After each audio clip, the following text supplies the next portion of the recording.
Atos 14, verso 8. Cenário: igreja primitiva, o boom do avivamento, trabalhos pipocando pelos quatro cantos, o derramar do Espírito Santo trazendo autoridade para multiplicação do que eles haviam recebido. O ID era latente, não havia esforço terrível demais para que ele se cumprisse. A motivação era essa, era tempo de expansão, de missões, de avanço. O reino estava em jogo, o entendimento do reino, da necessidade de se prosseguir, de se disseminar aquela mensagem, era o que movia aqueles líderes. E entre eles está Paulo, o apóstolo Paulo e Barnabé, numa primeira viagem missionária. E o que acontece é exatamente o que diz o verso 8 em diante. Em Listra, costumava estar sentado certo homem aleijado, paralítico desde o seu nascimento, o qual jamais pudera andar. Esse homem ouviu falar Paulo, que fixando nele os olhos e vendo que possuía fé para ser curado, disse-lhe em voz alta: apruma-te direito sobre os pés. Ele saltou e andava. Quando as multidões viram o que Paulo fizera, gritaram em língua licaônica, dizendo: os deuses em forma de homens baixaram até nós. A Barnabé chamavam Júpiter e a Paulo Mercúrio, porque era esse o principal portador da palavra. O sacerdote de Júpiter, cujo templo estava em frente da cidade, trazendo para junto das portas touros e grinaldas, queria sacrificar juntamente com as multidões. Porém, ouvindo isso, os apóstolos Barnabé e Paulo rasgaram as suas vestes, saltaram para o meio da multidão, clamando: senhores, por que fazeis isso? Nós também somos homens como vós, sujeitos aos mesmos sentimentos, e vos anunciamos o evangelho, para que dessas coisas vos convertais ao Deus vivo, que fez os céus, a terra, o mar e tudo que neles há, o qual nessas gerações passadas permitiu que todos os povos andassem nos seus próprios caminhos, contudo não se deixou ficar sem testemunho de si mesmo, fazendo o bem, dando-vos o céu das chuvas e as estações frutíferas, enchendo o vosso coração de fartura e de alegria. Dizendo isso, foi ainda com dificuldade que impediram as multidões de lhes oferecerem sacrifício. Por enquanto até aí, deixa a sua Bíblia aberta nesse capítulo. Esse é o texto base, nós não saímos daqui hoje, desse texto hoje, amém? Primeiro ponto a ser analisado aqui é em relação, ou algo em relação ao posicionamento desses líderes, Paulo e Barnabé, a postura e as marcas apostólicas que esses homens carregavam, porque o texto torna claro para nós a seriedade, a retidão e a unção que estavam sobre esses na realização do trabalho. O que vemos aqui nos primeiros versos do texto lido é a realização de um milagre. Um homem é curado fisicamente aos olhos de todas as testemunhas presentes, uma maravilha dos céus, o poder de Deus entrando em ação. Então nós estamos aqui concordando que esses dois homens andavam debaixo de unção que os levava a fazer coisas iguais ou maiores àquelas que o próprio Jesus fez. Eram sinais, maravilhas e curas que os acompanhavam por onde quer que eles estivessem. Isso comprova o que Paulo disse aos Coríntios, lá em 1 Coríntios 2,4, quando afirma: a minha palavra e a minha pregação não consistiram em linguagem persuasiva de sabedoria, mas em demonstração do poder e do Espírito. Queridos, sinais eram o aval, eram a confirmação de Deus, era a distinção entre aqueles que eram de Deus e aqueles que pretensamente haviam sido enviados por Deus, e que no caso, e que na época eram muitos. O que mais se fazia era se levantar em prol de uma doutrina, de uma filosofia, de um ensinamento, de uma fé, de uma religião, de um pensamento. As pessoas tinham o costume de irem a lugares públicos para discutir as suas doutrinas e as suas filosofias, E em meio a tantos pensamentos, a tantas linhas teológicas, ideológicas e filosóficas, um Paulo que abrisse os lábios apenas para colocar de forma bem articulada os seus argumentos em relação ao seu Deus, seria só, e tão somente só, mais um. Os sinais, o poder, as curas e as maravilhas os distinguiam. Ele se destacava em meio à multidão. Opa, todos falam demais. Há pessoas que até falam melhor do que ele, mas quando ele abre a boca, há sinais, há prodígios, há maravilhas, algo sobrenatural, algo que nós não podemos explicar, acontece. O que a medicina não fez por esse homem, uma oração, uma palavra que saiu da boca desse profeta, fez, ele foi curado. Agora, por quê? Por quê que Deus precisa de sinais e de maravilhas, de prodígios?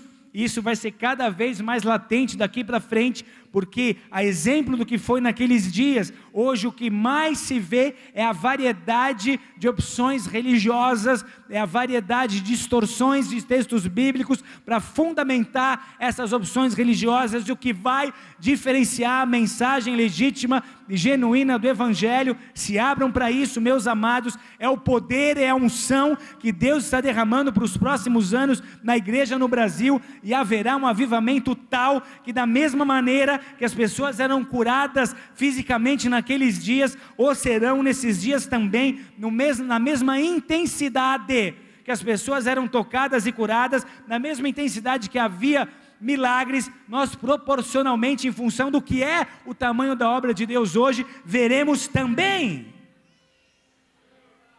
Agora, por que Deus precisaria disso?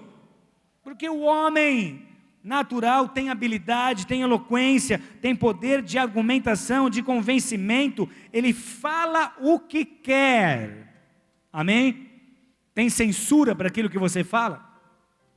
Tem censura para aquilo que um líder fala?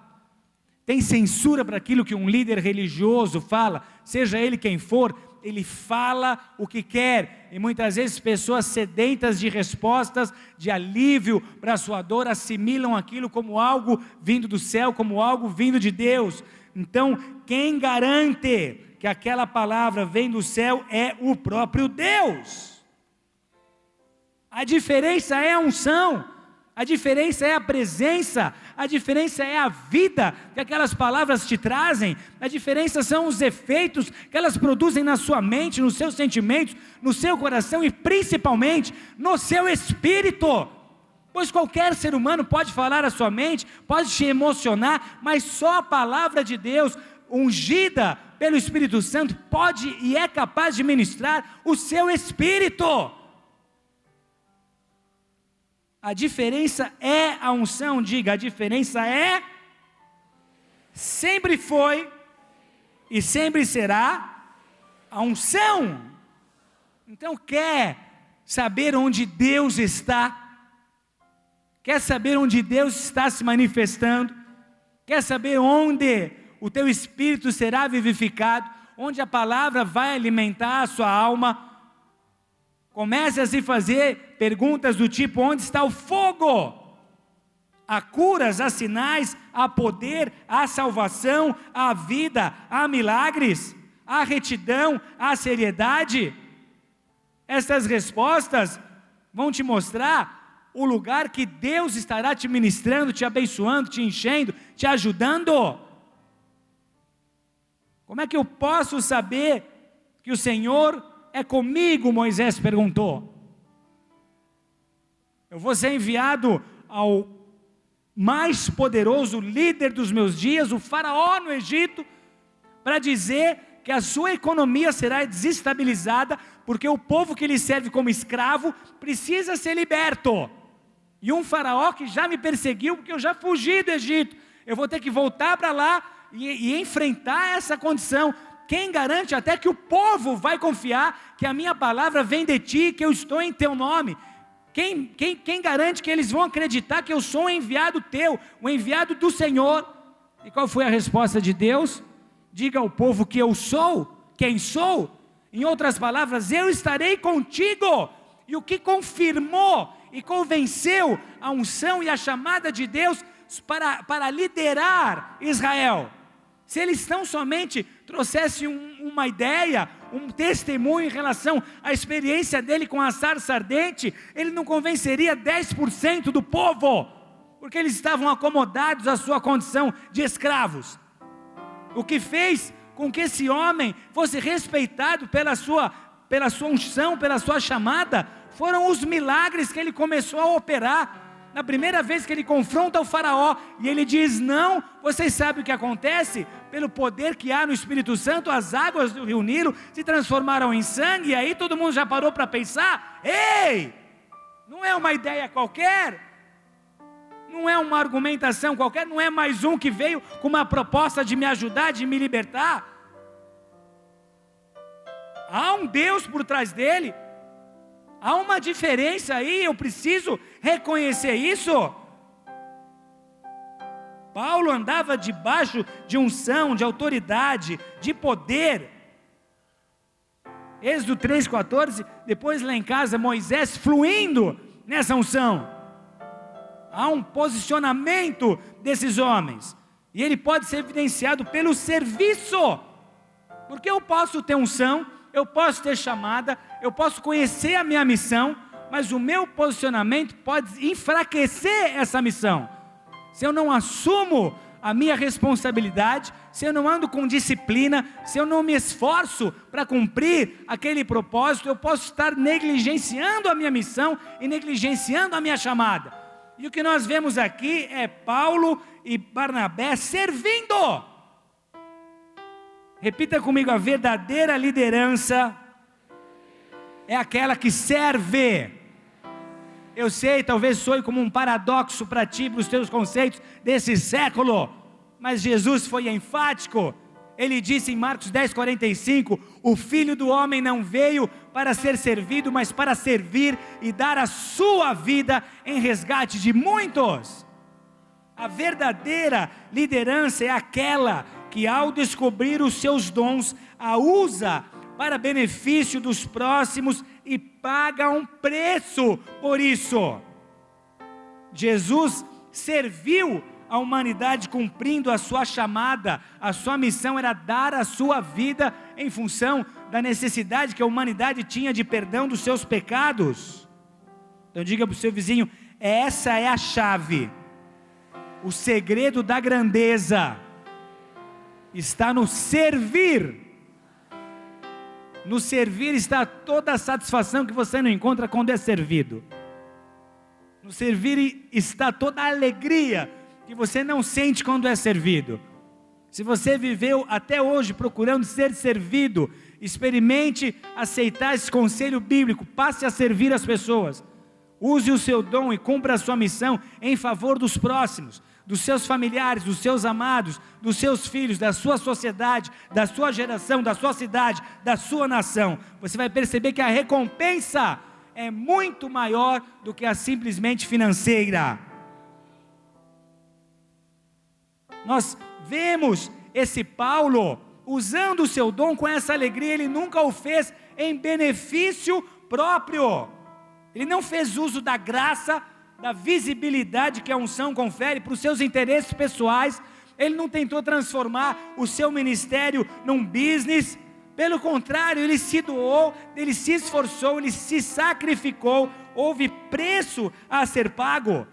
Eu gasto e desgasto minha vida na missão que Deus me deu, e eu sei o que é hoje, nesse século, usando toda a tecnologia a meu favor, ter que cobrir igrejas nas mais diferentes regiões do país, ainda que com toda a facilidade de poder sentar numa poltrona e em poucas horas estar numa cidade. Só quem faz isso sabe o quanto é desgastante, o quanto uma vida assim te traz cansaço físico, até emocional, o quanto é pesado. Agora imagina fazer as viagens que Paulo fazia no lombo de um cavalo, no lombo de um jumento, meses para chegar de uma cidade a outra, passando as privações que passava, sem estrutura muitas vezes nenhuma. Ele disse, eu conheci a fome, eu conheci a falta de hospedagem, eu conheci frio, eu conheci salteadores. Olha o preço pago para que a obra pudesse ser realizada. ele abriu mão de muita coisa, houve muita privação, ele deixa a família para trás,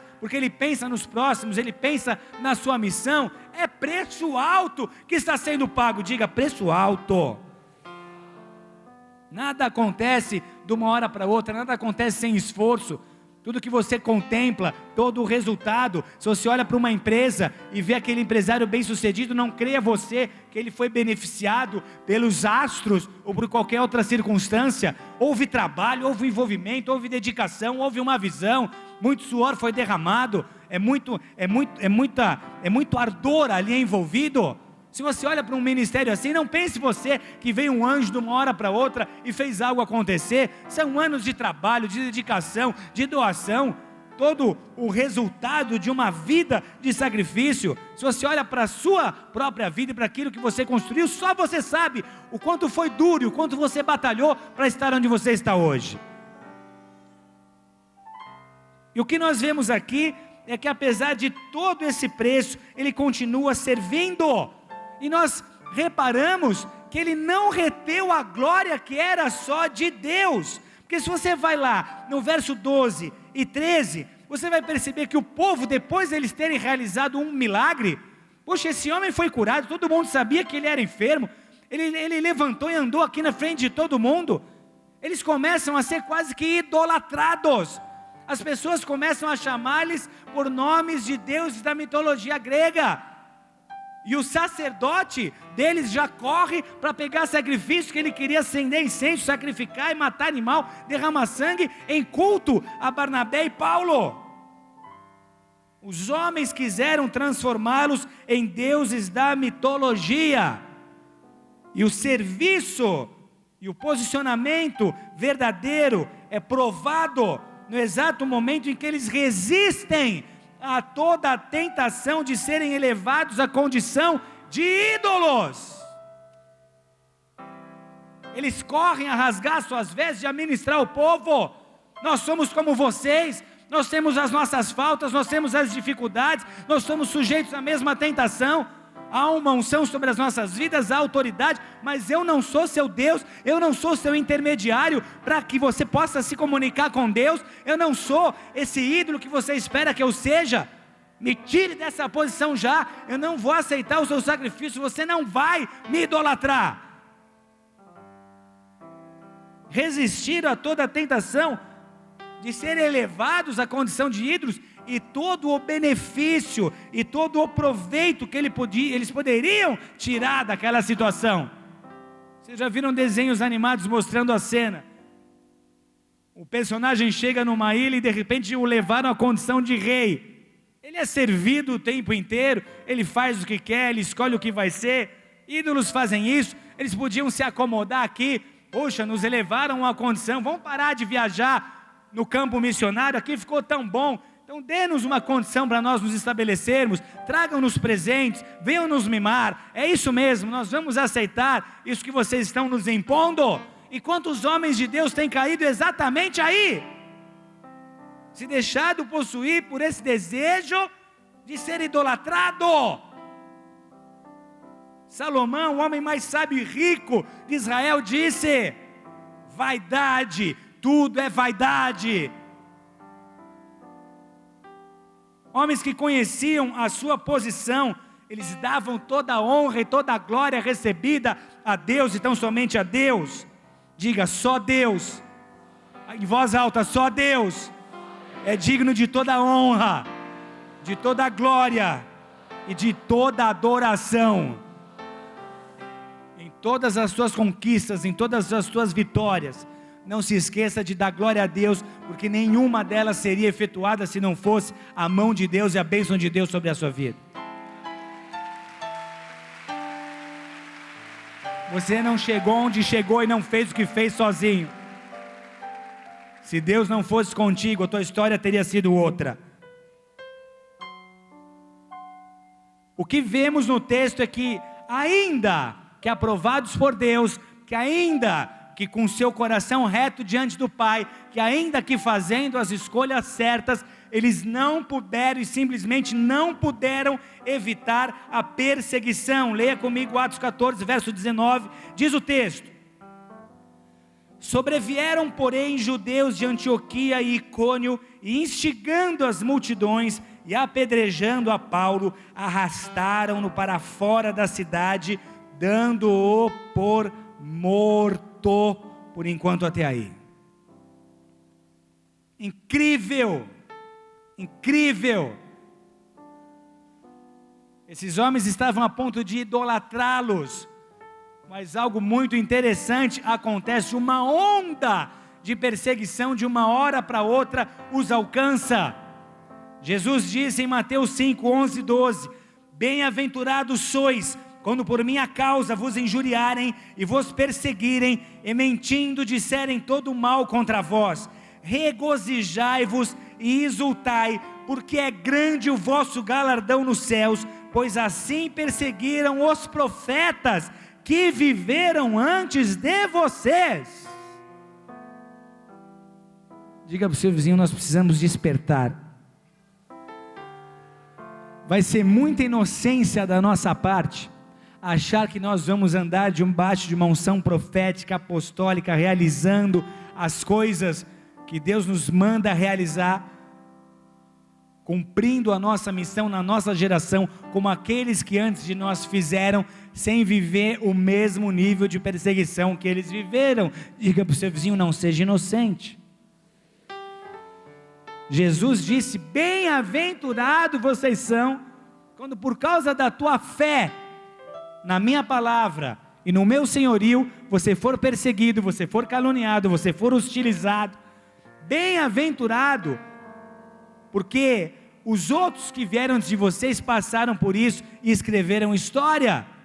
Você sabe do que eu estou falando? É só você chegar em casa contando que foi na igreja evangélica, acabou. Se você tivesse dito eu fui no budismo, iam falar: uau, que coisa mais inteligente. Se você tivesse dito eu fui no espiritismo, alguém comentaria: puxa, tenho parentes que também fazem o mesmo, legal da sua parte. Se você tivesse dizendo eu fui no hinduísmo, eu fui na macumba, eu fui onde quer, em qualquer outro lugar, haveria respeito ao teu posicionamento religioso. Agora abre a boca para falar: eu fui numa igreja evangélica. O quê? Vai me tolar agora? A nossa família é católica, apostólica, romana há 50 séculos. Quem que é você agora? Você está proibido. Se eu te pegar indo nesse lugar de novo, seu tonto. Igreja assim é para ajudar aqueles que estão destruídos, quebrados, para gente sem cultura, ignorante. Sim ou não? Não é uma coisa meio estranha? Não é esquisito? Agora dava para ser diferente? Jesus avisou que seria assim. Em João 17 ele diz: eles me odeiam e vão te perseguir por causa do meu nome, porque eles não me conhecem, não conhecem meu Pai. Incrível. Lucas 22, 28, 29, olha que interessante.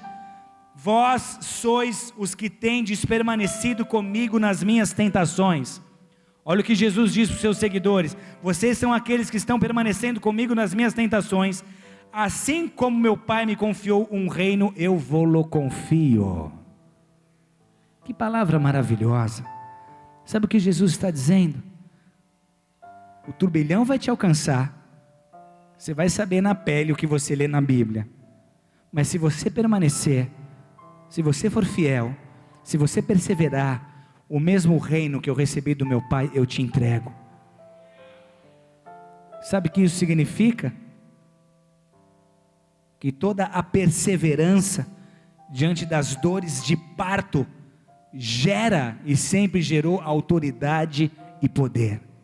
Se na hora da crise você permanece nas tuas posições, com as tuas convicções, sem mudar e sem se desviar nem para a direita nem para a esquerda, quando a crise passa, as pessoas vão te reconhecer como alguém diferenciado. Aquela unção estará sobre a sua vida, e aquilo que você recebe de Deus é muito além do que você receberia se tivesse enfraquecido, se tivesse jogado a toalha. Então diga para o seu vizinho: a perseverança diante das dores de parto traz autoridade e unção. De um versículo para o outro, do versículo 18 para o 19, esses homens desceram do céu até o inferno, da condição de quase ídolos a monstros. Interessante, como é que eles devem ter se sentido? Pensa para Paulo como é que foi, depois de ter feito o seu melhor, perceber que esse melhor não tinha sido o suficiente. Apesar de toda a sua aliança com Deus, de todo o seu esforço, ele cumpre a sua missão, mas ele não consegue evitar perseguição. O melhor não foi suficiente. Você já viveu algo assim? Quando você faz o teu melhor e o teu melhor não é suficiente? Quando você se dedica ao máximo para resgatar o teu casamento e isso não é o suficiente, ele acabou sendo destruído? Quando você faz o máximo para salvar o que tenta salvar e parece que não deu fruto algum? A recém-casada foi fazer uma jantinha para o marido, ele chegou em casa e ela toda feliz, vamos ver o que ele vai achar. Disse para ele: amor, eu só sei fazer 2 comidas, bolo de carne e torta de morango. E ele experimentou o prato e perguntou para ele: qual dos 2 é esse aqui? O melhor dela não foi suficiente, e você vai se sentir injustiçado, você vai se entristecer, vai ser duro para você, mas há um caminho na tormenta. Incrível, amados, bastou um grupo instigando, diz o verso, sobrevieram porém judeus, e instigando as multidões. Sabe como é que Jesus foi crucificado? Se você ler o texto, você vai perceber que momentos antes ele havia sido recebido em Jerusalém com honra, cantaram hosana, bendito que vem em nome do Senhor, o receberam com honras de chefe de estado, e logo depois, os mesmos que o honraram, o estavam crucificando, porque alguns dos que queriam crucificá-lo se infiltraram no meio do povo e começaram a disseminar uma ideia, e começaram a disseminar uma mensagem, e começaram a se transformar numa voz, e aquela voz foi crescendo, foi crescendo, foi crescendo, a ponto de transformar a opinião das pessoas. Eles começaram a preferir Barrabás, o ladrão, o bandido, a preferir o próprio Cristo. Barrabás estava ali por assassinato, Cristo não tinha motivo algum para estar ali, mas olha o que é um pequeno grupo de pessoas iniciando um movimento. Hoje nós vemos o mundo tendo que lidar com assuntos referentes ao homossexualismo, países nos 4 cantos da terra pensando em aprovar leis que beneficiem os homossexuais. Isso começou de uma hora para outra. Se você vai buscar, você vai perceber que lá em São Francisco, na década de 70, meia dúzia começaram a se reunir, e começaram a gritar, e começaram a gritar, e começaram a gritar, e começaram a gritar, e aquele grito muda a opinião do mundo. De um versículo para o outro, do céu ao inferno. Antes deuses, agora monstros. E olha que engraçado, a cura tinha acabado de acontecer, mas eles não consideraram a cura, os sinais, a humildade, o serviço. Foram taxados de heróis a bandidos. Você já tentou esperar reconhecimento e gratidão dos seres humanos? Tentou? É frustrante, é decepcionante. Jesus certa vez curou 10 leprosos. A lepra iria matá-los, ele devolveu a vida a esses homens. 10. Quantos voltaram para agradecer? Quantos? 1. Eu tenho dedicado minha vida a essa obra há mais de 15 anos, antes até da igreja nascer como ministério. Eu consigo me lembrar dos e-mails que eu conto nessa mão aqui, de pessoas que me mandaram um e-mail só para agradecer.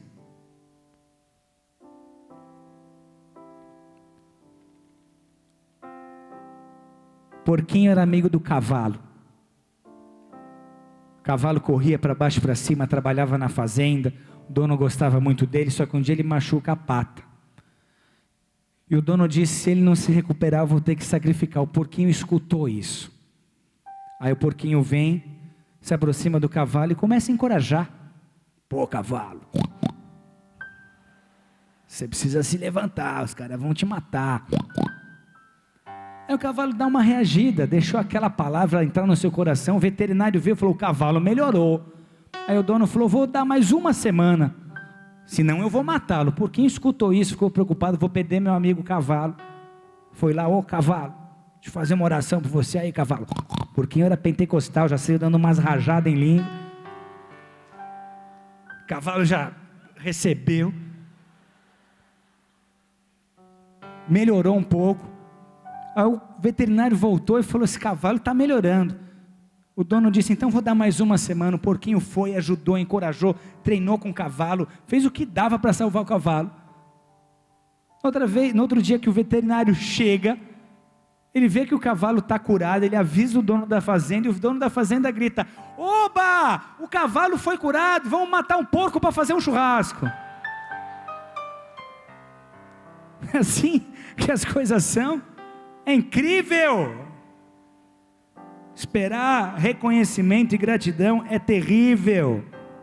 Saiba, sua missão vai atrair um ataque. Diga: minha missão vai atrair um ataque. Alguém não vai gostar do que você está fazendo, seja um concorrente, seja um parceiro, seja um sócio. O ser humano é assim, é competitivo. Quando ele viu que você se destacou, aquilo mexe com ele, ele não aceita aquele destaque, ele não aceita aquilo acontecendo. A tua missão vai gerar algo de ruim em alguém, alguém vai ficar ferido com o seu progresso. Mas agora olha para o seu irmão e faz cara de espiritual, não é qualquer cara, tá? Pensa bem no que você vai transmitir com seus olhos.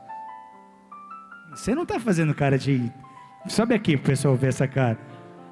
Espiritual, que isso? Faz uma cara de espiritual. Tem que sair virtude de você agora. E diz assim para ele: lembre-se, mas chacoalha, ele não pode esquecer. Você não está muito veemente, você não vai convencer ninguém com essa sua vozinha xoxa. Se você fosse Elias, nunca tinha descido o fogo do céu. Você tem que falar profeticamente, diga olhando nos olhos dele: lembre-se, você é um campeão, não um perdedor. Campeões realizam sonhos, perdedores vivem para criticar esses sonhos. Então dê uma salva de palmas a Jesus se você crê nisso.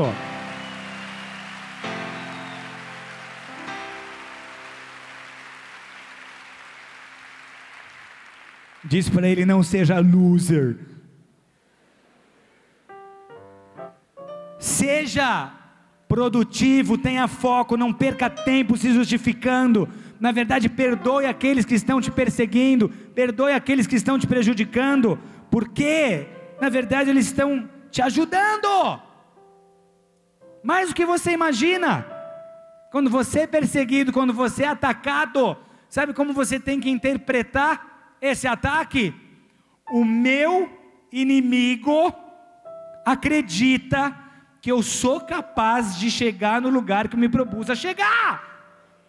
O meu inimigo acredita no meu potencial. O meu inimigo sabe que eu sou capaz de fazer o que me propus a fazer. Ele acredita totalmente no seu potencial. Então diga para o seu vizinho de novo: seu inimigo acredita em seu futuro. Você também devia acreditar. Verso 19: o apedrejamento. Instigando as multidões, apedrejaram a Paulo. Será que a perseguição já não era suficiente? Será que ele ter sido humilhado? Será que ele ter sido confrontado? Será que a resistência já não estava boa? Tinha que piorar? Será que dava para piorar? Repita comigo: sempre dá.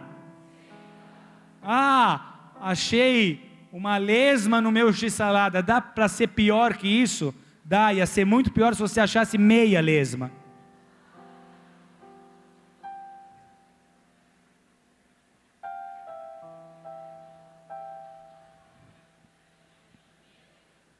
Apedrejamento é dor, é rejeição, é humilhação, é vergonha, é medo, é exposição. Agora creia, por mais difícil que seja para nós conceber. A dor tem um papel a ser cumprido em nossas vidas. Crescer dói, amadurecer dói, passar para o próximo nível dói. Vocês sabem, eu tenho 3 filhos, um tem 6 anos agora, o tempo voa. E esses dias eu vi ele respondendo para a mãe e falei, ó. Respondeu a segunda, ouvi um ó. Na terceira eu chamei ele no quarto. Ele ficou na porta meio assustado. Eu botei a mão na cinta, como se a batata fosse assar. E falei para ele, você precisa entender uma coisa, você fez 6 anos. Todo homem quando faz 6 anos, todo cara quando faz 6 anos, ele tem que ter uma conversa com o pai dele, para ele virar homem. E pus a mão na cinta, ele olhou para mim, estava com manha, olhou para mim e disse, já virei pai, já virei homem. Na hora, aprendeu rápido, não precisou nem de lição. A dor tem propósitos. A dor produz quebrantamento. Quando há dor, você corre para o altar. A dor produz reflexão. Você começa a se autoavaliar, fazer perguntas que poucas vezes o ser humano faz. Onde foi que eu errei? A dor te faz lembrar que você não é de ferro, que você não é um anjo, que você não é um espírito. A dor te ensina a lidar com as suas emoções. E na verdade a dor te ajuda a descobrir do que você é feito. A dor te ajuda a descobrir o poder de reação que habita no espírito que está em você. Pedro sabia disso, ele diz, 1 Pedro 4,12, amados, não estranheis a ardente prova que vem sobre vós para vos tentar, como se coisa estranha vos acontecesse, mas alegrai-vos no fato de serdes participantes das aflições de Cristo, para que também na revelação da sua glória vos regozijeis e alegreis. Ninguém dá glória para essas coisas, né? Hã?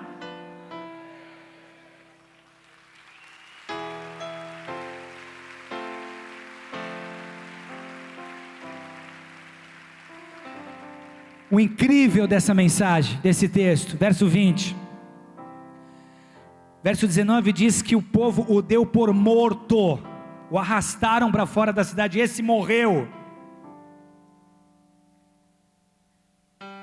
Como se dissessem, agora não tem mais chance para ele, acabamos com ele, dessa ele não vai escapar, não está nem respirando direito, nunca mais esse homem vai ter coragem de pregar.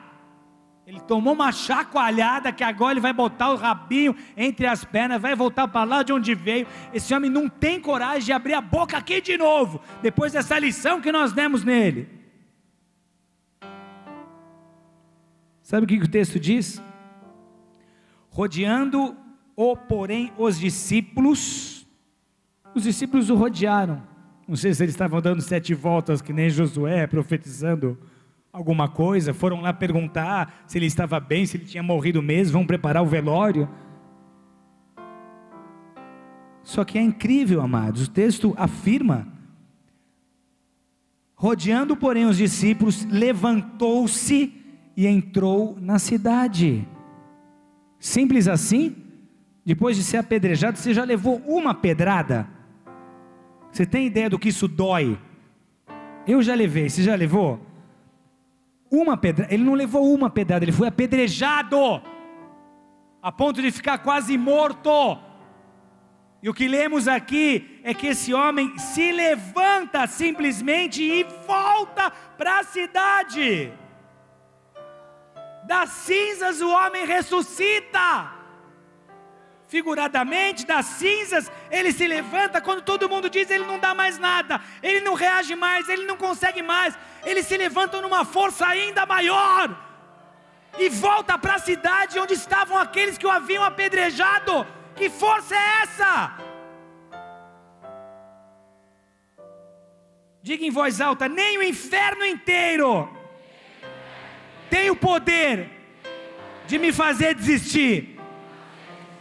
Só depende de você, só depende de você, só depende de você, só depende de você, só depende de você.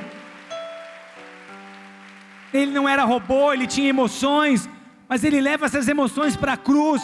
Será que a alma dele não gritou: Paulo, não vale a pena, você vai morrer, para com isso, deixa disso, é difícil demais? Ele não deu voz para mais ninguém, a não ser para o Espírito que sobre ele estava. Estabilidade, constância. Ele não oscilou um segundo em sua convicção. Firmeza, solidez e mobilidade. Esse é um estado de equilíbrio, não há variação. Eu sei quem eu sou, sei qual é o meu objetivo, sei onde eu preciso chegar, e sei que essa missão inclui esse tipo de coisa que eu estou vivendo. É o fazer o que é certo, independente do que você sente. Ai, está tão difícil, está tanta luta, não quero mais orar, meu casamento já acabou mesmo, não adianta tentar. Ah, está tão complicado, não vou buscar mais, não quero mais me abrir. Não sinto. Se você for depender dos seus sentimentos, você já morreu. Ai, não sinto vontade de orar. Não sente, não vai sentir nunca, porque a tua alma gosta de lazer, de entretenimento, de diversão. A oração é um sacrifício, é você lutar contra os seus próprios desejos, contra a sua própria carne. Concentre-se naquilo que você crê, não naquilo que você sente. Agora, quer mais? No dia seguinte, partiu, diz o texto, para Derbe, no verso 20. No dia seguinte, esse homem já estava de malas feitas, partindo para a sua próxima cidade na sua missão. No dia seguinte, não parou nem para tomar uma arcóxia, não tirou um diazinho de folga. Você foi apedrejado, Paulo. No dia seguinte ele sai resoluto: eu não paro, eu não fui chamado para voltar atrás, eu sei onde eu tenho que estar, Deus conta comigo em Derbe. Anunciou o evangelho, diz o texto, e tendo anunciado o evangelho naquela cidade, e feito muitos discípulos, voltaram para Listra, Icônio e Antioquia, fortalecendo a alma dos discípulos, exortando-os a permanecer firmes na fé, e mostrando que através de muitas tribulações, nos importa entrar no reino de Deus. Deu para entender? Se algo dessa pregação puder ficar gravada no seu coração, que seja isso, que seja essa verdade, mostrando que através de muitas tribulações, o que nos importa é entrar no reino de Deus.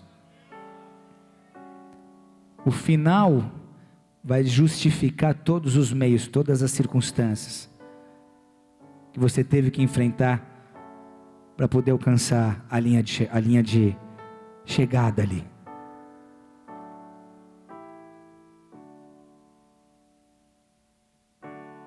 Promovendo eleição de presbíteros, diz o texto, no verso 23, com jejum, com oração. Então ele não parou mesmo, ele continuou discipulando, ele continuou pregando, ele continuou ajudando pessoas, ele foi desativar o ministério dos outros, foi levantar presbítero, mas não parou, não retrocedeu 1 centímetro, posicionado, cheio de unção, abria a boca, o céu descia, porque Deus era com ele, ele fazia o que Deus esperava.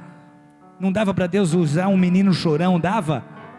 Se Paulo fosse um homem que não conseguisse enfrentar o nível de batalha que foi chamado a enfrentar, ele não teria sucesso nenhum. Então entenda, Deus nunca vai te dar uma luta maior do que aquela que você pode suportar. Se você está nela, batalhe, porque você vai vencer, Deus é contigo.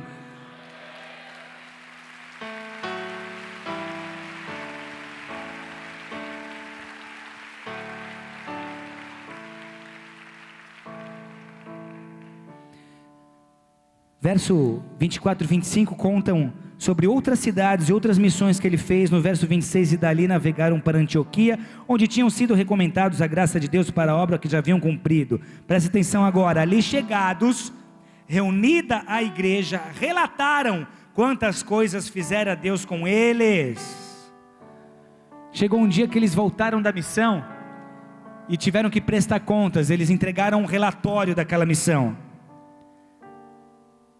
Agora, se esse homem tivesse se deixado levar pelas emoções, tivesse desistido ou potencializado a dor daquele apedrejamento, daquela circunstância ali, ele perderia tanto tempo sofrendo, sem reagir, se entregando, tomando antidepressivo, com insônia, ansioso, sem conseguir produzir, sem conseguir trabalhar, que no dia de prestar contas e de entregar o relatório, o que ele teria para contar só faria menção à dor sentida. Porque ele reagiu e se envolveu com o trabalho, ele produziu tanto, que na hora que ele foi contar o que fez, e que na hora que ele foi prestar contas, o seu relatório registrou tanta coisa, tanta viagem, tanta vitória, tanta missão, que aquele apedrejamento ficou desse tamanhozinho assim. No seu relatório, para contar a fase ruim, ele usou uma linha, não usou nem um parágrafo. Envolva-se com o trabalho, inatividade espiritual é a pior bobagem num momento difícil, num momento de luta. Bote a mão no arado, vá produzir, vá trabalhar, enche a tua cabeça, volte a sonhar, volte a planejar. Lá na frente, quando você for prestar conta das suas vidas a Deus, você não vai contar só desgraça, não vai contar só lamúria, não vai gastar um texto para falar de crise, mas vai glorificar a Deus, porque a crise te ajudou, te aperfeiçoou, te fortificou, e de cada apedrejamento, você saiu dali mais maduro, mais fortificado, mais ungido, mais preparado, e o teu relatório vai ser muito mais honra a Deus, glória a Deus, do que ponto para o diabo em função daquilo que você sofreu. Aleluia! Louvado seja o nome de Jesus.